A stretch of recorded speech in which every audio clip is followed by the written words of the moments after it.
Welcome, everyone. Welcome in. We'll be getting started in just a moment.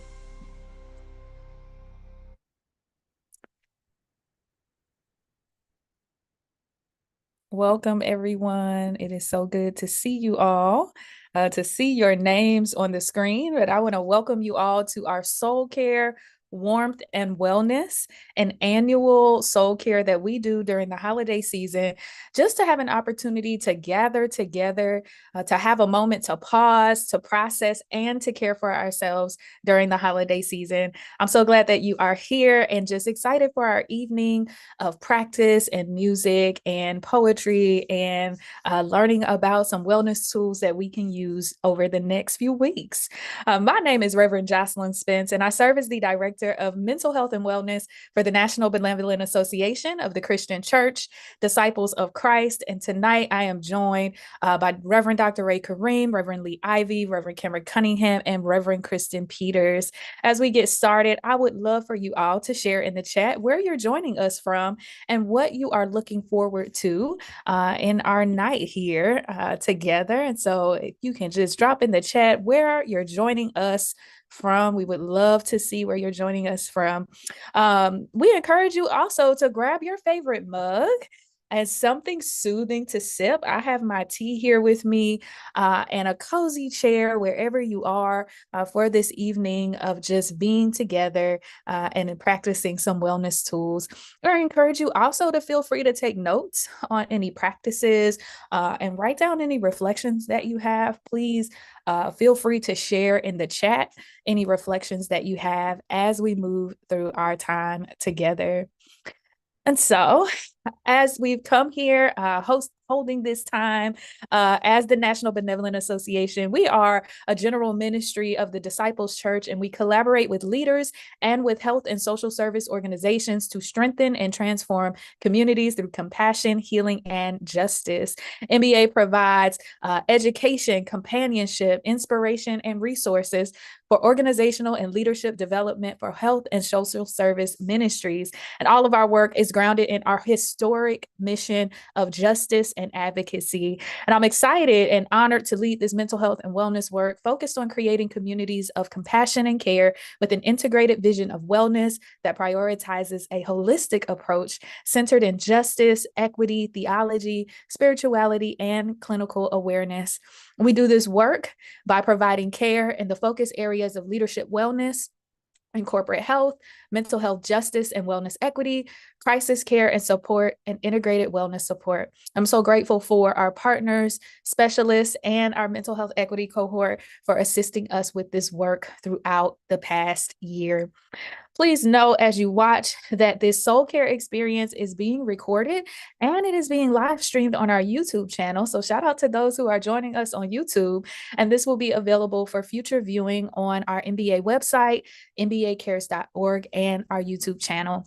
Finally, you can follow along as we move through our time this evening via automated transcription using the AI generated captions. So you can look for the CC button at the bottom of your Zoom screen or your YouTube window. Again, as we move through our time, please feel free to share in the chat your thoughts. And I'm going to check here to see where folks are joining us from. So I see we have Missouri, Shoreline, near Seattle, Harrisonville, Missouri, Iowa in the house, Nebraska, Iowa again. Okay, Iowa's here. Indianapolis, Oklahoma. Okay, I am excited to see you all here today. And I'm just going to shout out my mom, who I see is on joining us from Virginia. So, hey, mom. As we go into the rest of our time here, if you've joined our Soul Cares before, you know that we have a signature meditative practice that we do every time that we gather for Soul Care. And so now is our time to pause and center. Pausing is one way we engage in taking care of our souls. So I invite you to practice this art of pausing and being present. Taking the time to pause and breathe during the busyness of the holiday season is so imperative for our mental health and for our well-being. Whatever it is that we're facing, whether it is stress, grief, exhaustion, even joy, deepening our breath and giving our eyes and our brain a moment of rest are all gifts from God that we can access at any time.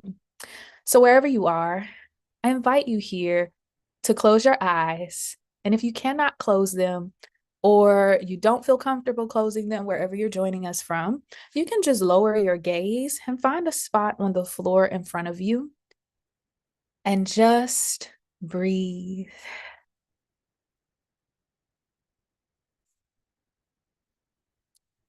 Allow your feet to be flat on the floor, or if you happen to be watching us lying down, just allow yourself to rest even more into what is supporting you. Just allow yourselves to settle into your seats. Allow the airway in your body to open and just breathe.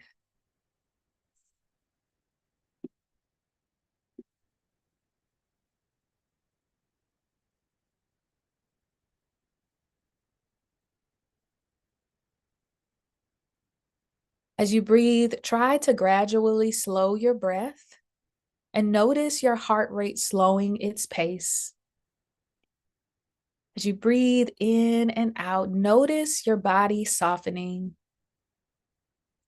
In this space, we welcome in an acknowledgement of the presence of God. In the midst of all the things that we have faced today, in the midst of chaos in the world, crisis, uncertainty, and the daily ebb and flow of life, let us be still and know that we are abiding in the presence of God.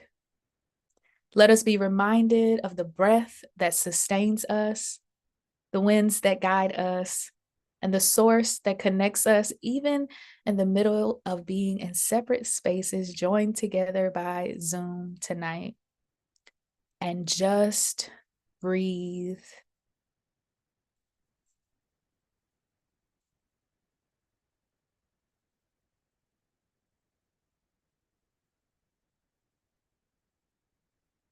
Feel your awareness of the presence of the Holy Spirit growing deeper with each breath, reminding you that you are not alone. Feel the presence of the Spirit in this space, reminding us that we are connected by something so much greater than us. The Spirit is here. Just breathe.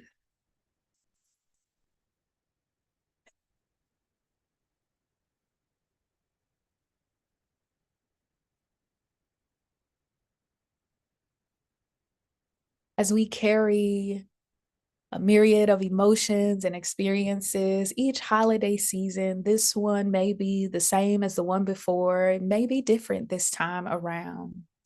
No matter what it is that you are facing, let us not forget to pause and breathe, to slow down our racing minds. And so tonight, this evening, we pause to honor whatever is coming up for us. We pause to allow our souls to catch up to the moment. We pause as a practice of accepting our limits, recognizing we don't have to figure everything out in this very moment, nor do we ever have to figure it out all by ourselves. We pause for a moment of silence for all who have been impacted by mental illness this year. We pause for the lives that have been lost due to depression and suicide. We pause for the lives that have been lost and impacted by gun violence across the nation, those at Brown University, those in Australia, and those in spaces that have been unnamed on the news, but have been impacted.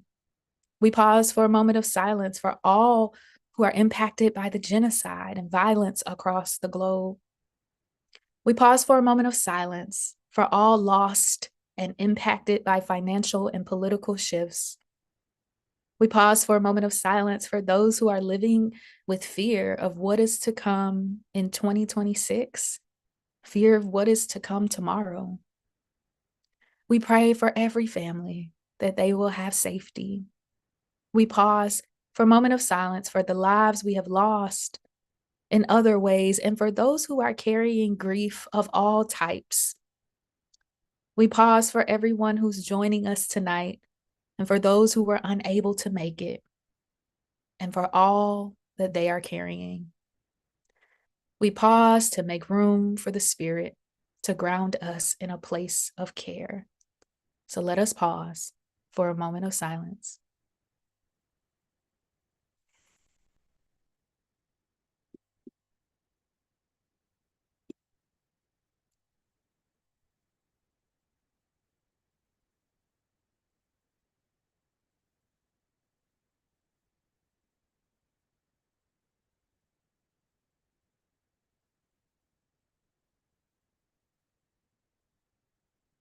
As we continue to breathe, we'll take a brief moment for a breath prayer that you can use as an embodied prayer practice, ushering in the peace of God as you remember this Advent season that through the birth of Christ, God is with us.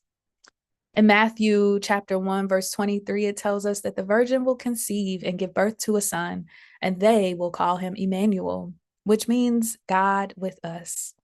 Jesus' presence, the Prince of Peace, among us is a constant reminder that we are never alone and that peace is near us.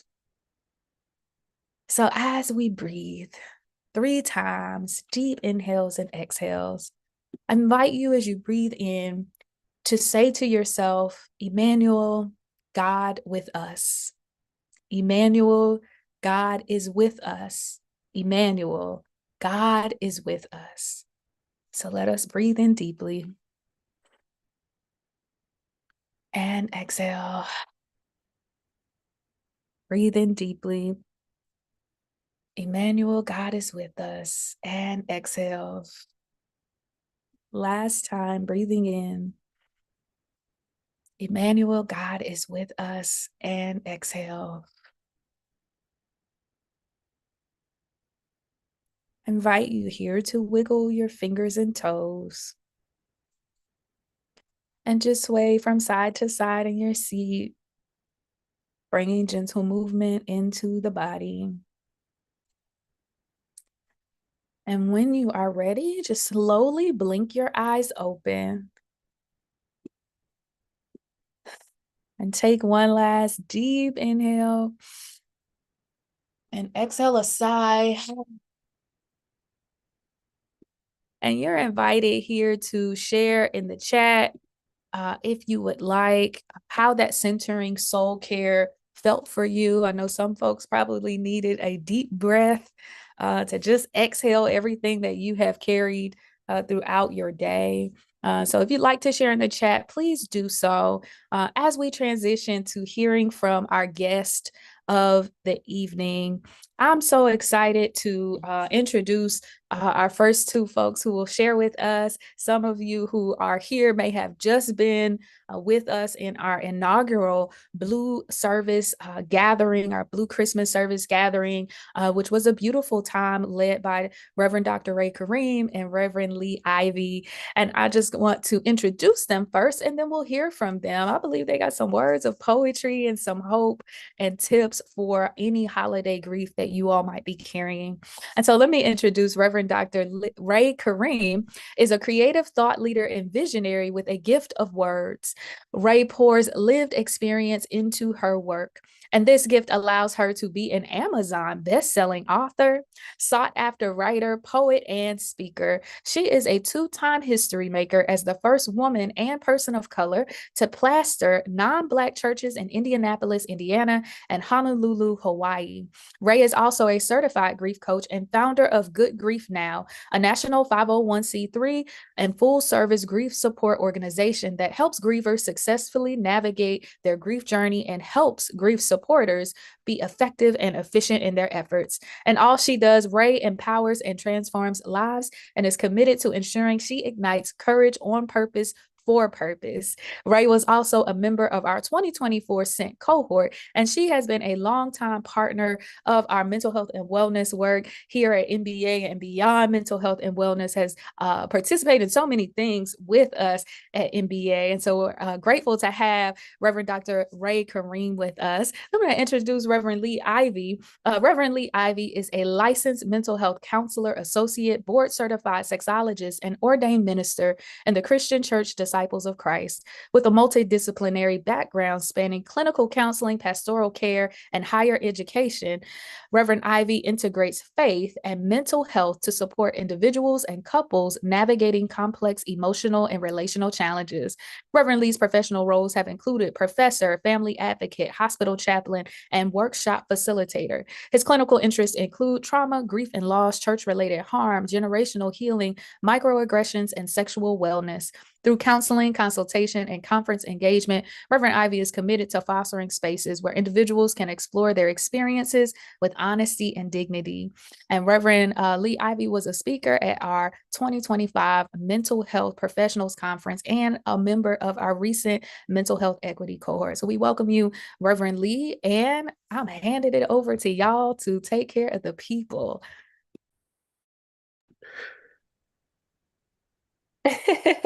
Well, we are thankful to be in this space. We had the awesome opportunity to be able to host a Blue Christmas gathering where we talked about grief and the fact that this season can be a heavy season for people around the holidays because of the many facets, the many layers of grief.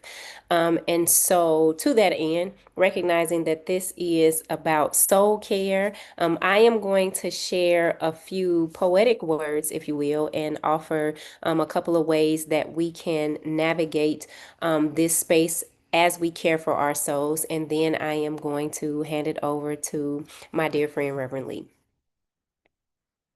What does it look like to care for your soul? It looks like paying attention to your feelings, thoughts, and emotions. Where did they come from, and why have they presented themselves? Give them the focus, the attention, at least enough to answer the questions so that they don't overtake your now or next steps. What does it look like to care for your soul? Reflecting on the moments and the memories that make your heart smile. Linger there and revel in the joy of it all. Take heed to the message so that you can experience that encounter again and again and again.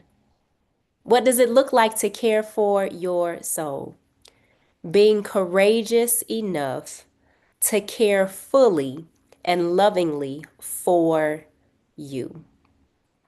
And so, as we are again in this holiday season, with the awareness, the realization that grief can be especially heavy in these, November through February, something like that, I am going to offer you a couple of ways that you can care for your soul as it concerns grief. One of the things that we named in the Blue Christmas gathering is that two things can be true at the same time. You can be in a space of grief, and you can also allow yourself to engage joy. And so one of the tools that I would offer is to do something that engages joy. Be intentional about engaging joy in this season. What does that look like? So glad that you asked. One of the people in the session that we had for the Blue Christmas gathering said that they like to feed the birds, right? Another good number other of people named being around children. Maybe it's listening to music or playing with your cat or your dog. Maybe it is going for a walk if you live in a sunny, warm place, because it was 2 degrees on Sunday here in Indianapolis, and I would not tell you to brave that cold.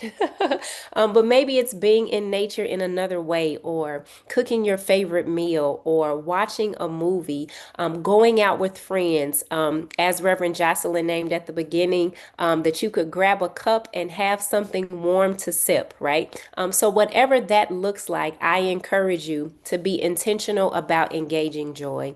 And then the other tool that I would offer is to give yourself permission to feel.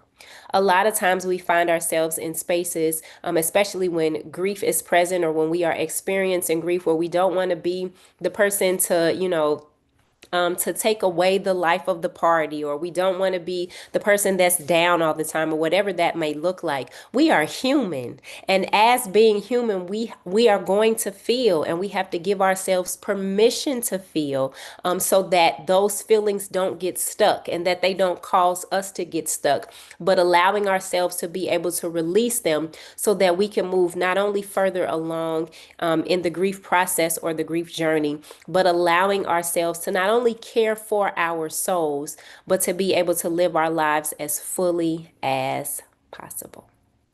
Reverend Lee?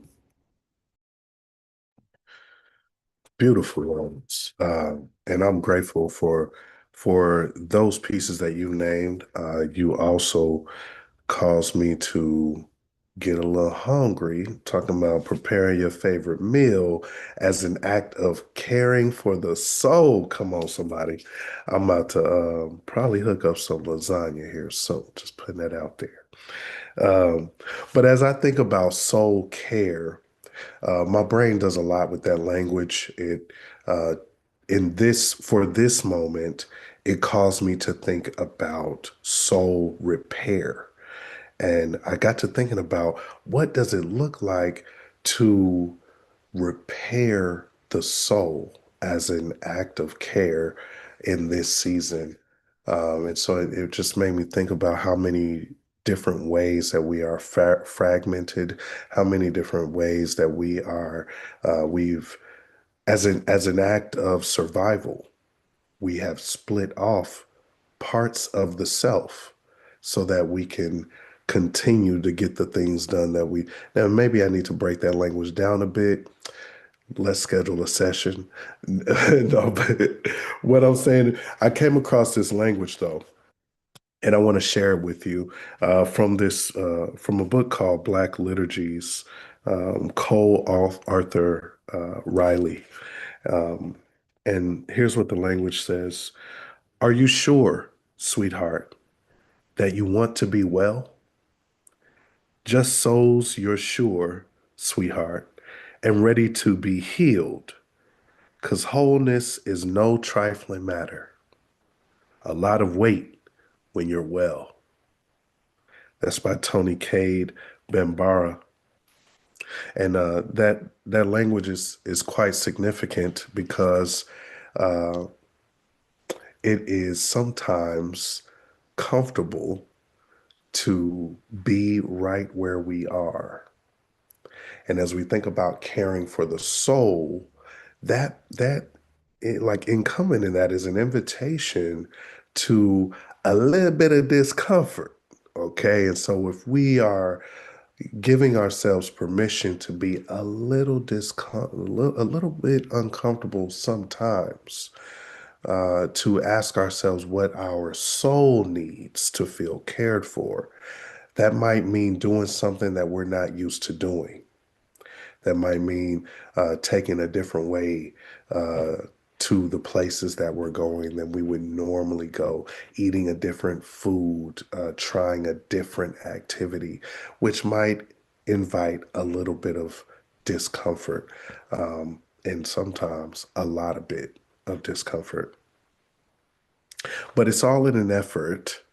When I think about soul care, I think about this language right here that says, I shall become a collector of me.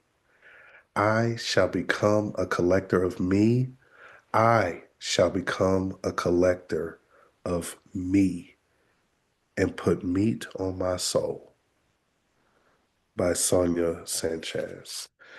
This is what soul care can look like, collecting all of our parts. And how do we do that? Sometimes it looks like visiting that place that we've always found joy in. Sometimes it can look like visiting that place that we felt pain from and getting our pieces back that we left there. Sometimes soul care uh, can happen in very small ways, but in very large ways. But I hope what you're getting from this is that um, in order to care for the soul, we have to collect our parts. Go get your parts, okay?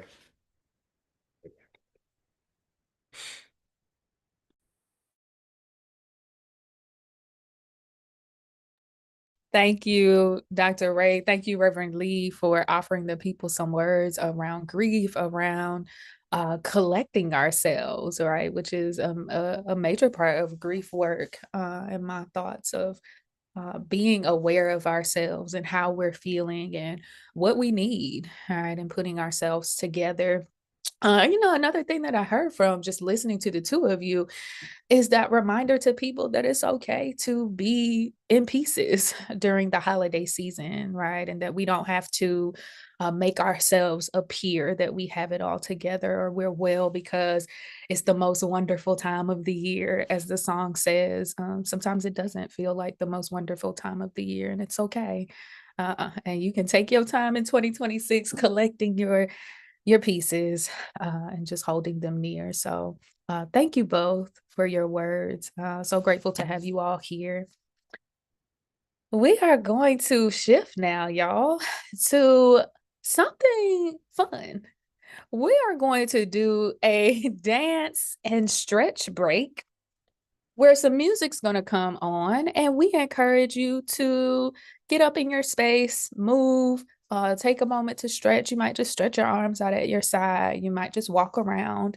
But we're going to take the next 2 minutes to do a little dance and stretch break. And we will see you back in 2 minutes.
All right, everyone. We're going to start to come back and move into the next part of our soul care. Let's give it up for our tech team, our tech, Britt, who is taking care of us this evening. Thank you, Britt. We are moving into an opportunity here to talk about another experience that some folks have during the holidays. Some are navigating grief, and others may be navigating addiction and recovery, or there may be an overlap there. And so we want to make sure that you all have some tips, some tools, that you hear some words here that will encourage, some words that will help you as you navigate the holidays. And so, as we shift our focus to talking about addiction and recovery, I'm happy to share that just last month, we began our addiction and recovery research and design team. And this team will support the development of our mental health and wellness programs, addiction and recovery initiative. So stay tuned for updates next year and reach out to us if you are interested in this work in any sort of way. We would love to hear from you. So I'm going to introduce our guest who will be bringing us some words on addiction and recovery. Reverend Kristen Peters is the minister of Garner United Methodist Church in Garner, Iowa, as well as a board eligible chaplain currently serving in Mason City, Iowa. Prior to that, she served as the pastor of United Trinity Parish in Humiston, Iowa, as the interim minister at Chariton Christian Church in Chariton, Iowa. And she worked as the interfaith and member organizer at the Fairbanks Climate Action Coalition in Fairbanks, Alaska. Kristen previously served on the board for the Poor People's Campaign from 2020 to 2022 and on the Clergy Advocacy Board for Planned Parenthood in 2020 to 2022 nationally. She holds an MDiv from Columbia Theological Seminary, and she was ordained in the Christian Church Disciples of Christ in Georgia in 2017. Reverend Kristen also served as a lead in our 2021 Innovative Conversation Group on addiction and recovery, and she is serving on our addiction and recovery research and design team at this time. So welcome, Reverend Kristen. Also introduce Cameron, who you all know Cameron. You've seen him on many of our webinars. Cameron currently serves as MBA's Mental Health and Wellness Program Coordinator.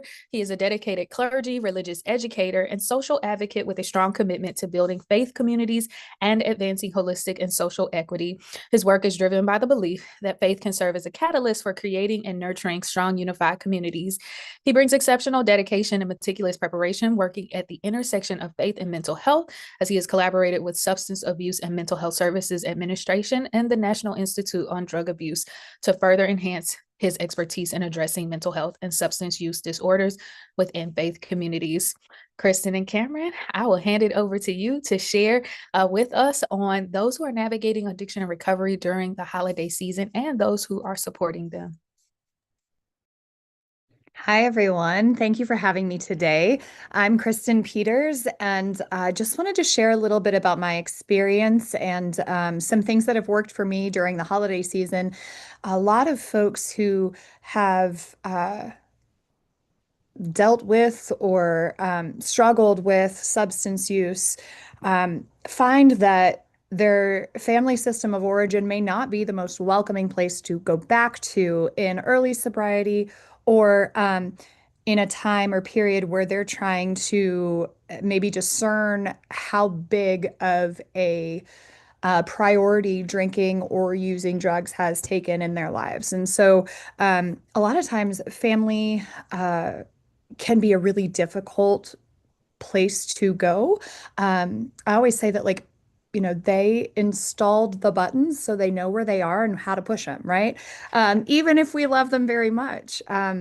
So being in recovery and going back to big family gatherings and engaging that in a new way, it can be hard. So one of the things that I always do, especially with my family system of origin, is to drive separately. I make sure that I have a way to leave if I feel so inclined. If it starts to feel unsafe for me at any point in time, I have a way that I know I can leave, and I'm not reliant on anyone else to make that decision for me. Um, I also have a practice of arriving early and praying in my space and in the space that I'm about to go into before I actually leave my vehicle and do that. So it's one of those things where, like, it grounds me, my intentions for being there, and allows me to put some, like, good energy into the space that I'm going to try and enter in a new way. Um, I also try and let accountability partners know where I'm going and and that I may call them if I feel like I need support. It doesn't mean that everyone's going to answer the phone 100% of the time, but it does let people know that um, I'm going into an area I may struggle with and I may need to reach out. So, um, the other thing that I took a note about was leaving before I get tight. And what that means is like my body tends to be one of those first reactors, right? So if I'm in a space and I can feel myself tensing up, or my skin getting hot, or I just feel uneasy or nervous, that's a physical indicator for me before anything crazy comes out of my mouth that I can exit, or at least go take a breath, right? Sometimes all I need is some like water on my face in the bathroom. That's enough. But another time it may be that I just need to remove myself from the situation, because small doses for me are enough sometimes. Um, Another thing that I put on my list of tips and tools was to know my nearest place of sanctuary. So whether that is like an AA meeting, a church, a my home, to like know um, where that community is, right? So maybe it's a trusted friend or a partner, but to know where that place of sanctuary is.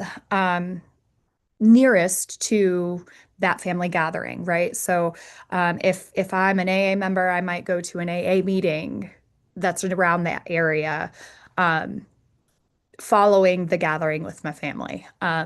If that is a church service or a partner, then maybe I plan the family gathering and then I have dessert with my partner afterwards at a restaurant or something to kind of decompress and recenter myself. It could even be a gathering online, right? But just a time for me to then process separately how it went and how I showed up, right? Because the only inventory that I can do is of me and myself. Um, and another thing is to try something new. So if my priorities with alcohol or substances have been out of whack, then this is all new space. So my going to a family gathering, it might go great, but that same energy for excitement is the same kind of energy that I get when I'm anxious. And so having a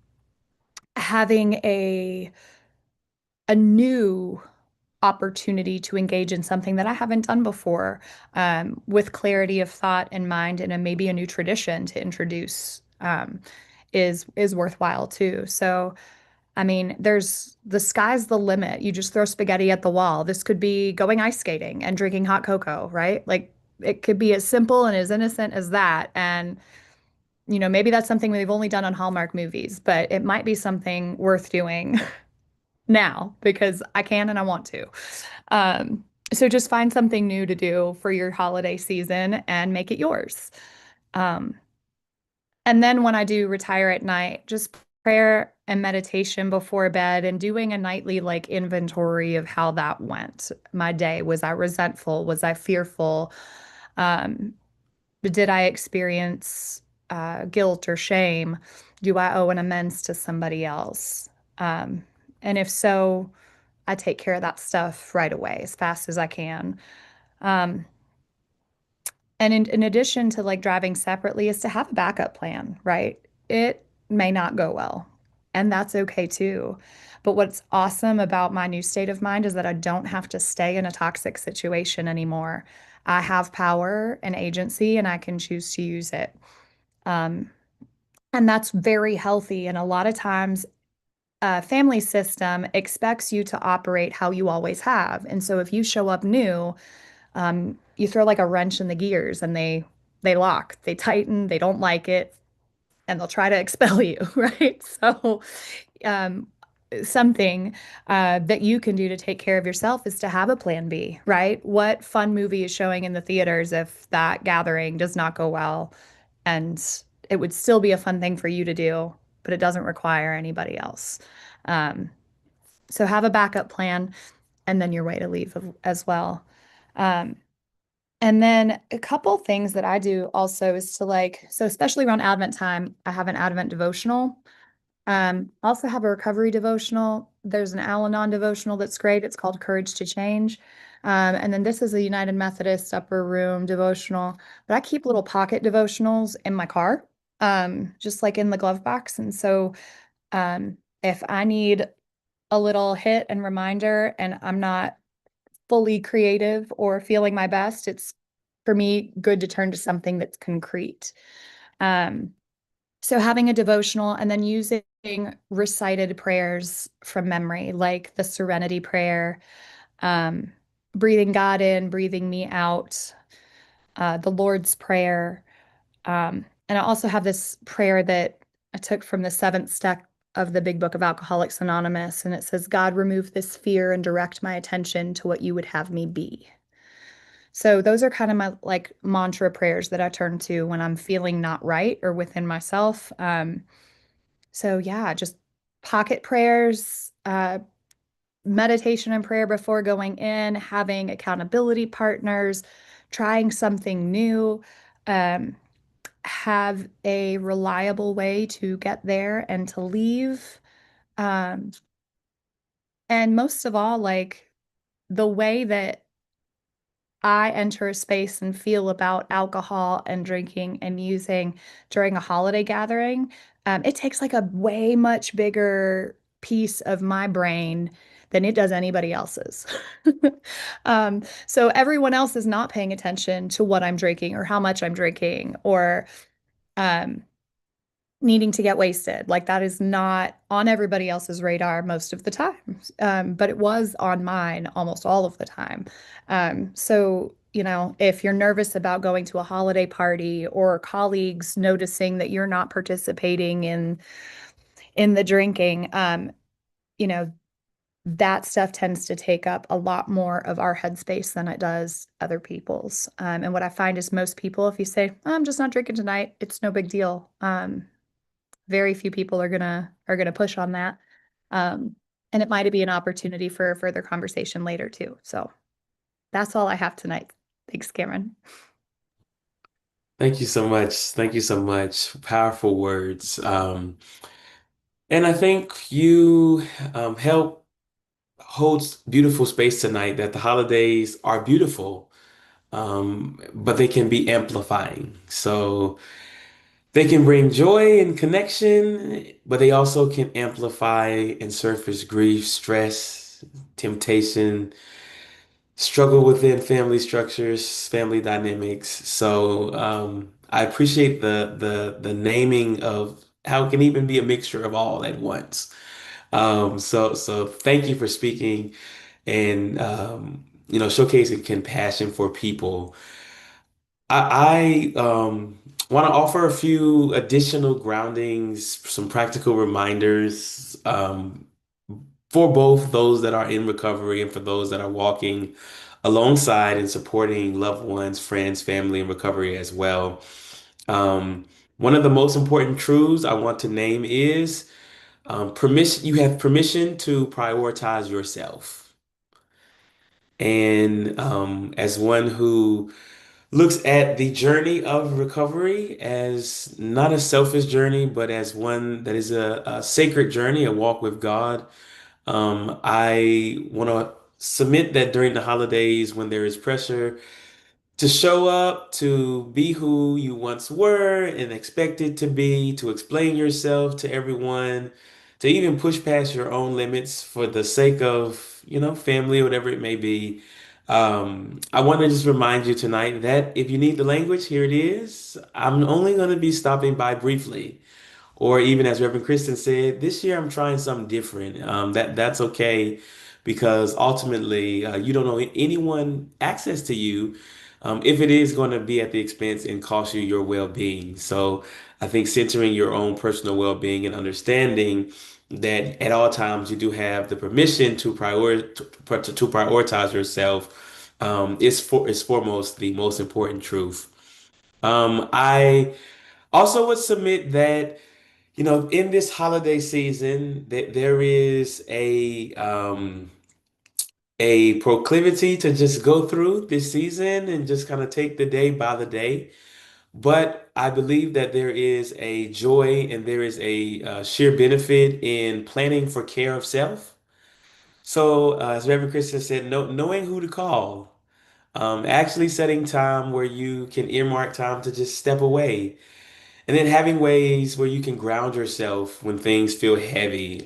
So asking yourself the questions before you arrive, what parts of maybe this environment will feel hardest for me, or what emotions may I want to just pay close attention to while I'm here, or what will be my processes even when I feel myself getting overwhelmed, if I am overwhelmed. So planning for care is planning for self.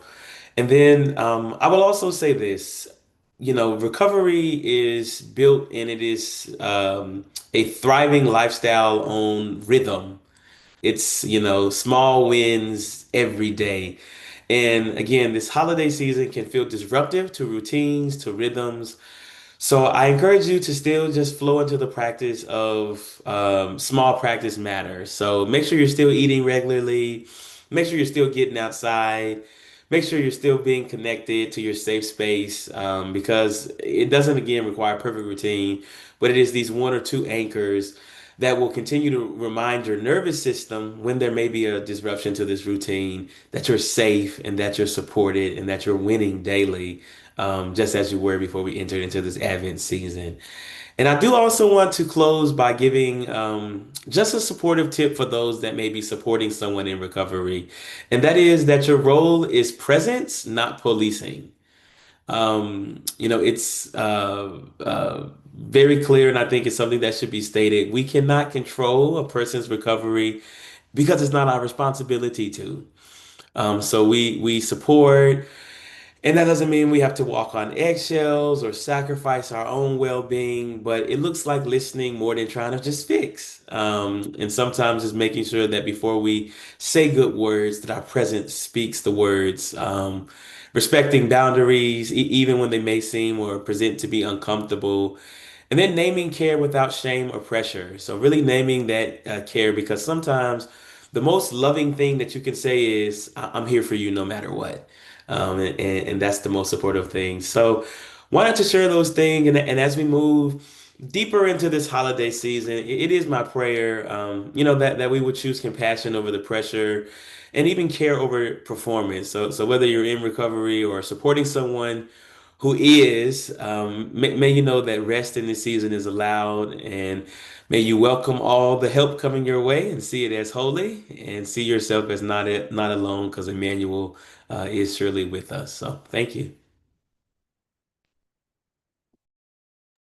Thank you so much, Kristen and Lee, for your sharing, for your own story as well, Reverend Kristen. Thank you so much for sharing. And I pray that this is an encouragement to those who are watching, those who may be watching on YouTube, and those who are here. If you have folks in your lives that you know in this moment you need to forward the video to, please go to our YouTube channel and forward our live recording. So thank you again.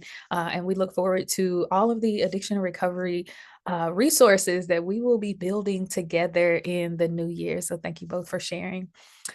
Well, everybody, we are coming into the final few minutes of our time together. It's been a full time, a full hour. And again, for those of you who may have joined us with the blue service and then came over here, you have had a full evening with us today. Before we go, I just want to share a couple of tips, and I would encourage, if you're able to write in the chat at this time, please share in the chat, how do you take care of your mental health and wellness during the holiday season? How do you take care of your mental health and wellness during the holiday season? So while you write that in the chat, I'm just going to share three things here around our physical, emotional, and social well-being. When we think about our physical wellness, for most people, it's very cold outside. And so you might not be able to take the walks that you usually have taken. You might not really feel like doing anything because as the sun is setting earlier, sometimes we really do just go into that hibernation mode. And that's fine, right? But we want to make sure that we're still giving our bodies the space and the movement that it needs. So I encourage you, as you move through the holiday season and the winter in full, that you would treat your movement as celebration, or treat your movement as gift, right? Give thanks for your bodies as the gift that they are, so that you're able to be here with us and that you can move in the ways that you have access to. So pair the joy with your movement. Take a joyful holiday walk, dance or stretch to festive music as we did together earlier. Stretch as you're spending time with other people. One of my favorite things to do is do yoga with people on Zoom. So try to do some things like that. Give yourself small bursts of movement so that you're keeping your body energized and it doesn't feel like, oh, I have to do this thing, right? It's a chore.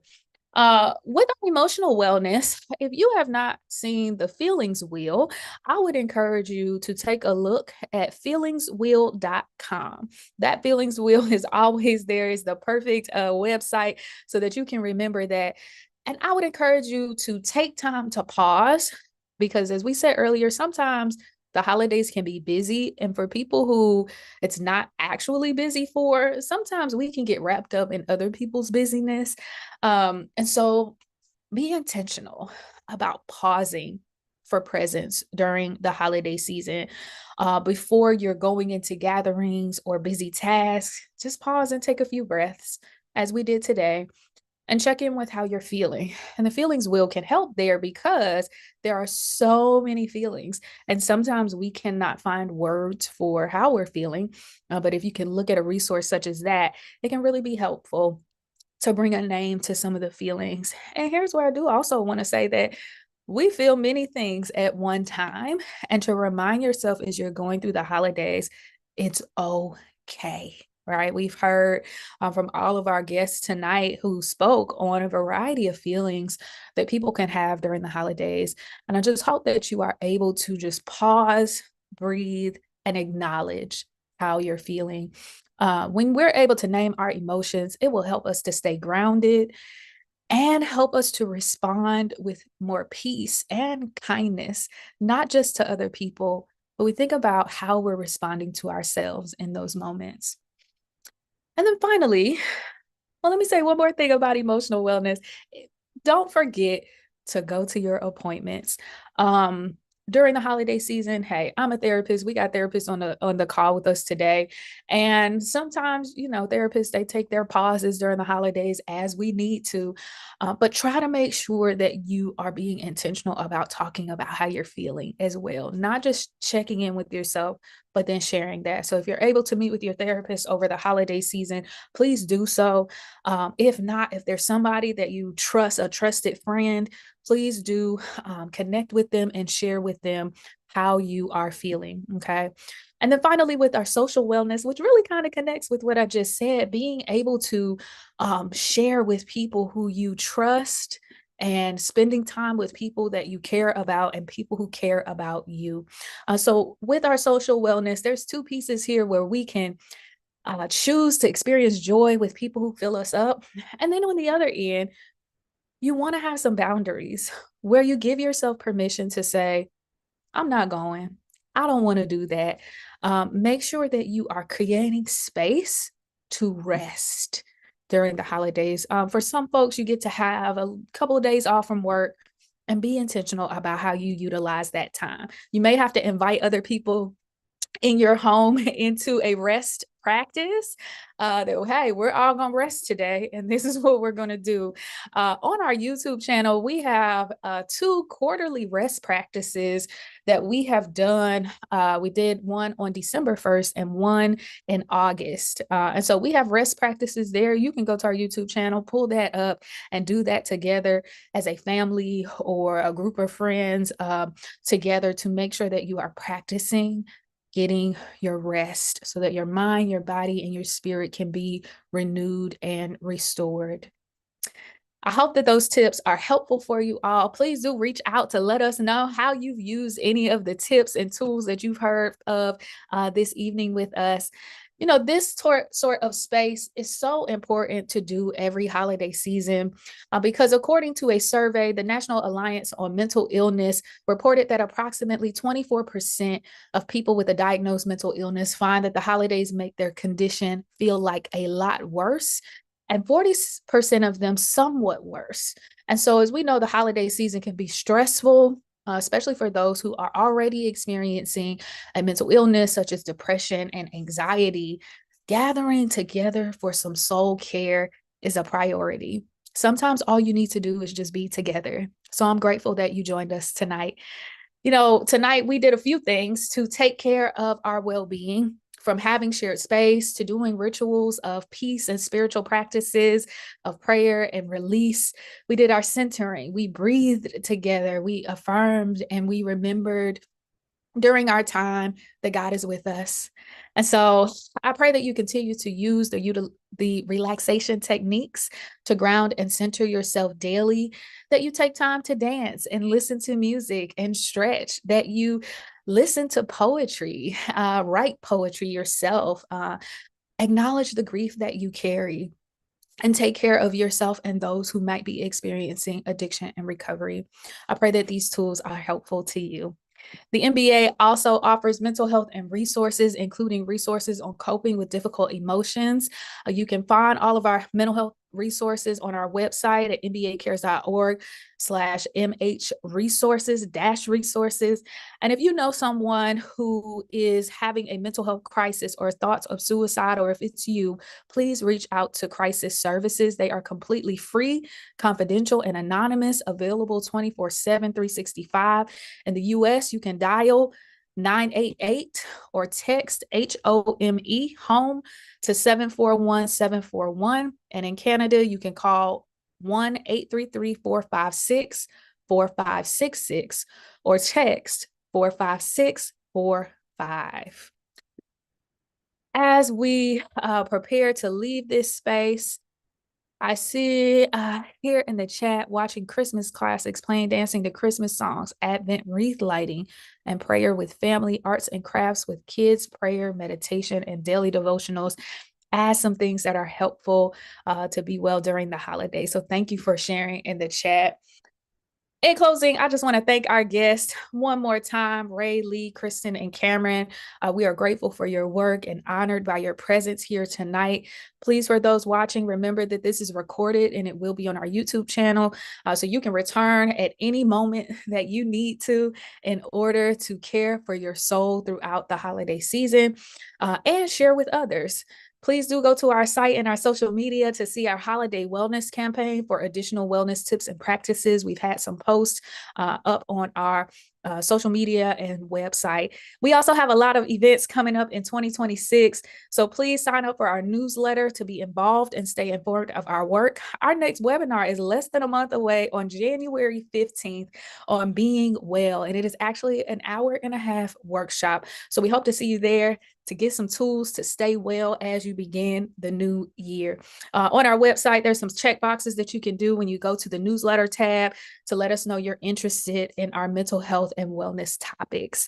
Finally, if you'd like to join us in creating communities of compassion and care by supporting the work of mental health and wellness, we welcome your financial support and are ever grateful for these blessings that help us to provide retreats, educational resources, and more. You can donate online at nbacares.org/donate. And for those who have supported and engaged our mental health and wellness work all year, I thank you.